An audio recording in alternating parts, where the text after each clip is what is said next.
Welcome to the first episode of Brain Junk. I'm Trace Kerr. And I'm Amy Barton.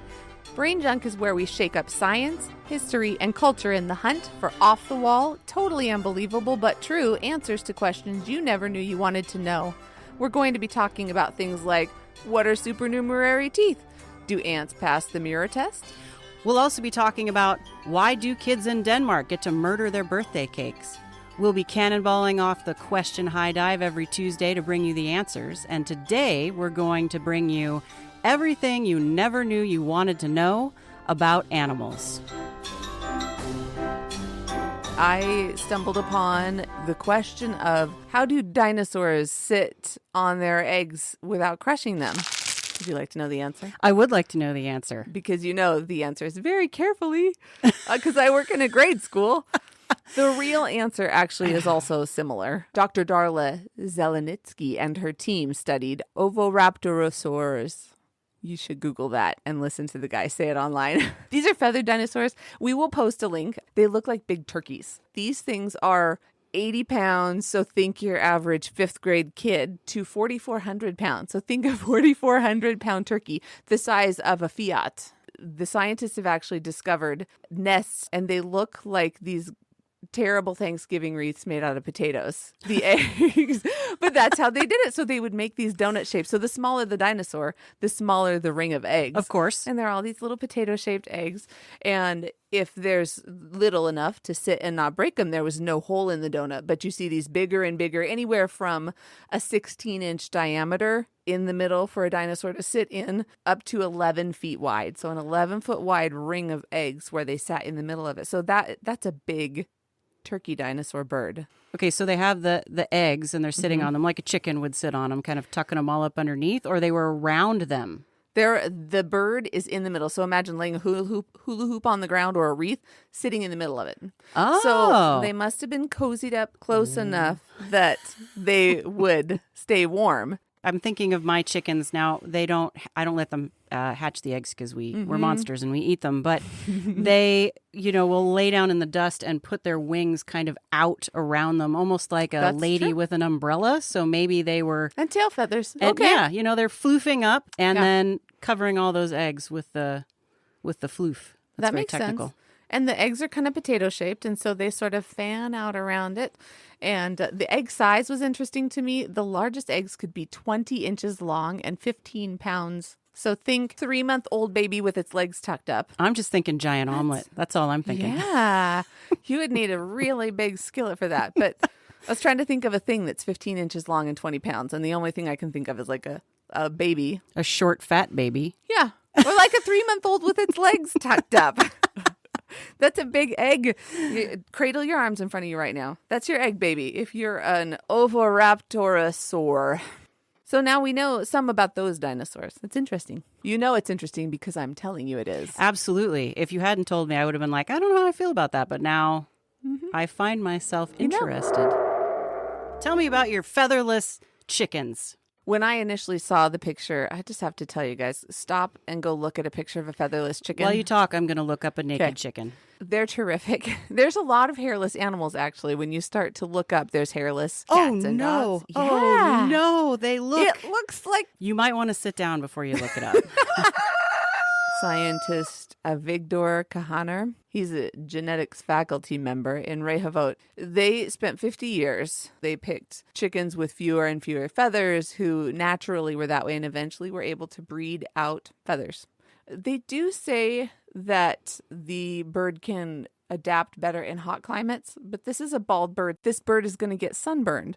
So while it can survive the heat, it cannot be directly exposed to sunlight. Hey, we've got this great innovation. We made it better. Except we broke it, because it's Exactly. like, if you have feathers on it, then it could just be wandering around outside. These things, what do they need? A roof? They need sweaters? Do you dip them in? I mean, I'm imagining this vat of sunscreen, and you've got them by the foot, and you're just like, dunk, next. I mean, none of that seems practical. No, it doesn't. I do think that a wonderful habitat would be for Western Washington, would be a great habitat for them.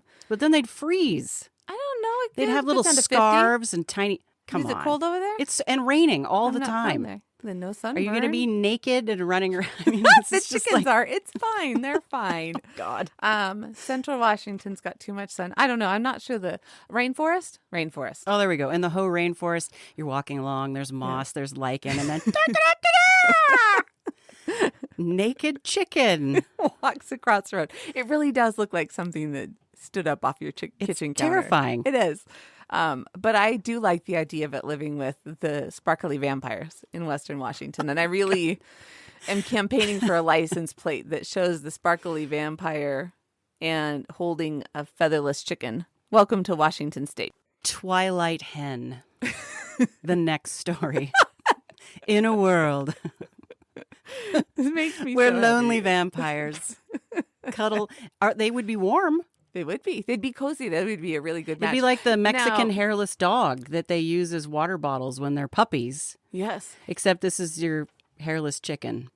I'm so glad that we chose this to share with you. Initially, I just was super interested in the picture, and I didn't quite go down this road. But we have gone down this road together. What road are we going down next? Should we switch gears here? Yes, we should. We're going to go in a completely different direction. We're going to talk about a behavioral technique developed in 1970 by psychologist Gordon Gallup Jr. as an experiment to investigate the possibility of self-recognition. The whole idea was some animals, if you put a mark on their forehead, someplace where they can't see it on their own, and you put them in front of a mirror, will reach up to themselves to try to get it off. And as of 2016, only great apes, elephants, dolphins, orcas, the Eurasian magpie have appeared to pass the MSR test. But here's the funny thing. We have to talk about ants. Mm-hmm. In 2015, Marie Claire Kammertz did a study. They put a mirror in, and the ant would approach the mirror, waggle its antenna, it would touch the mirror, and sometimes they'd even groom themselves. Mm-hmm. Then they put blue dots on the ants' faces. Without the mirror, the ant would leave the dot alone, so they didn't know it was there. With the mirror, the ant would go and clean it off, groom themselves. One of the researchers thought this is just something that the ants do. You know, if somebody else has a thing, you know, they're very nicely going to clean it off. So they took an ant with a blue dot and they chucked it back into the group and they were mobbed. It was like a mosh pit. Feeling. Yes, they were like, there's something wrong with you. It's not pretty. I mean, it's very violent. It was like, we need to fix you right now. So the fact that those ants would groom themselves instead of attacking their reflection like the other ants did Sure. means that in some way they have a form of self-recognition. That's amazing. I'm super excited. I try not to text every time I find a research topic because it's 9:30 at night often, and I've gone down a hole on the internet and I'm finding crazy stuff. But I definitely texted about the Goliath bird-eating spider. It has several nicknames. It's the giant bird-eating spider, the giant bird-eating tarantula, the giant tarantula. So I want to give you an idea of size. So I want you to hold your hand up in front of you. If you're in the car again, you can never have fun with us in the car. It's not the same. Stop the car. No. Don't stop your car. You need to get your groceries. It's okay. Just have your kid Imagine hold it. up their hand and Okay. go, this spider would be bigger than your tiny child hand. So hold your hand up to you. I Wiggle don't- your fingers. Yes. That's an average one. Oh, God. And it covers the whole palm. Now I want you to put two hands up together. You can put the palms together. You can have it facing up like a bowl, kind of. Wiggle your fingers. Now you're a really exceptional one, but definitely that's in the ballpark too. I'm having so much trouble with this. Yeah, they're so good. These do not live where we live. Now you might live where these live, and I'm sorry. Where are they located? So I never go there. Rainforesty, South America. If you've seen Arachnophobia, that's Oh, yes. where they're from. You know what? I watched Arachnophobia when I was in high school I watched it in junior high. by myself. Well, that's how long it took me to get there. Okay. By myself, running in place in the living room. I did like 2 hours of cardio. For 2,000 calories. For that Oh, movie. gosh. It was the most horrible thing ever. Yeah, these are so great. One of the things that they do to fend off attackers is to make this great hissing sound by rubbing their legs together. So if you get near them, you might hear that hissing sound. This is my favorite thing that they can do. They have barbed, irritating hairs on their bellies, and they can flick those at an attacker. So if you hold it up to your face, you're going to get these in your eye. So don't do that. If you happen to get your hands on one, Put it down. It's That's the rare. first thing I would do is pick it up and flip it over. And, and then I would faint. She's going to pick them off and flick them. So that's excellent. Although I read that their bite is really, for humans, experience is only a little bit worse than a wasp. So it's fine. Don't be whiny. 2-centimeter fangs. It's going to be worse than a wasp. It's going to be like a hammer hitting you. They can puncture up to the thickness of a mouse skull, and then they secrete a venom in, and it liquefies the brain. She's pretending to stab herself in the head right now. I just want you to know that. With her 2 fingers, she's like, and like this, a mouse skull, like she's a Capri Sun, and she's just slapping her fingers in there. Oh, boy. Okay. So good. Keep going. So here's the good news for birds.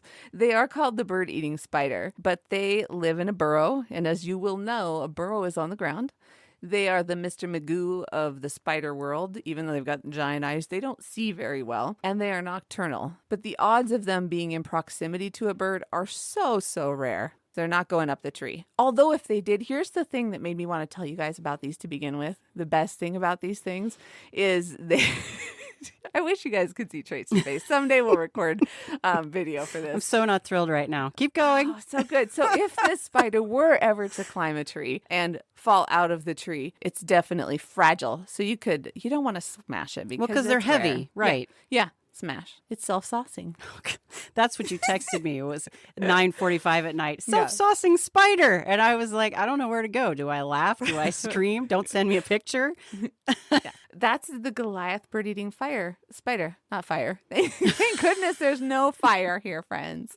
And really, where the name came from, there's an interesting, if you are a podcast fan, go check out Stuff You Missed in History Class. There's a podcast about Maria Sabia Meridian, and she was an illustrator from many years ago when ladies didn't have jobs back in that era, and she did these amazing, detailed, natural drawings, and she shows a Goliath spider eating a bird. That's why they got this name, and it's extremely unlikely that that's ever going to happen.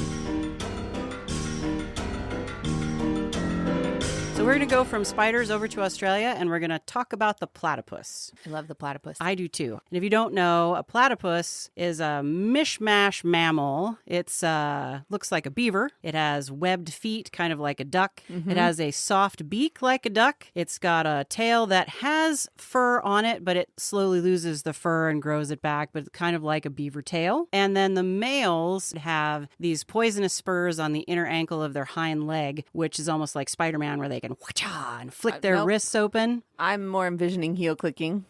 Okay, I know you've got heel clicking, but and if you want to pick up a platypus, grab it by the tail so it doesn't stab you. It's very important. But in addition to all those really cool things and the fact that they also lay eggs, which is very unusual for a mammal, it does not have a stomach. That is weird. Right? In fact, there are several kinds of fish, and the spiny echidna, they also do not have a stomach. And the theory behind this is that all of these animals eat a lot of things that have calcium. They eat shrimp and snails and small mussels. And, well, worms probably don't have a lot of calcium because they're kind of squishy, but the rest of it, yes. And they mash up their food and they swallow it. And all that calcium, well, if you think about a person that has a heartburn, that's a lot of extra acid in the stomach. And we eat Tums, which is calcium, and that neutralizes the acid. They mash it up really small because it's all wet. It's in the water. They swallow it down. It goes from the esophagus into the small intestine, and then it gets digested there. Because that's where the absorption happens, right? All the vitamins come. Okay, that actually makes a lot of sense, weirdly. So poor little platypus, no stomach, but still extremely cool. Oh, and not only do they not have stomachs and they lay eggs and they look strange, but here's a little fun fact about the platypus. Female platypus don't have nipples. They lay an egg. What? They have a baby. The baby needs to nurse. Yeah. Well, they just have some patches of bare skin on their belly that exude milk, and then they just lick it off. It seems wildly Still inefficient. Weirder. Yes. Yeah. Like they've really efficiently modified their digestive system, but they couldn't even with the whole nipples, feeding the babies we thing. don't need that. No, we're going to make nursing really weird and kind of sweaty. Yeah, exactly. All the time. They're just oozing. They're like the Swamp Thing of the animal world. That's awesome. They are. Please come visit us at brainjunkpodcast.com. We'll have pictures of naked chickens and dinosaur nests and more notes for you on the mirror recognition test. You can even try it at home if you want. For this and other wonderful episodes, look for Brain Junk wherever you find your podcasts, like iTunes and Google Play Store. Remember, we'll have an episode every single Tuesday. We tweet at MyBrainJunk, and you can also find us on Facebook and Instagram at BrainJunk Podcast. Trace and I will catch you next time when we share more of everything you never knew you wanted to know, and I guarantee you will not be bored.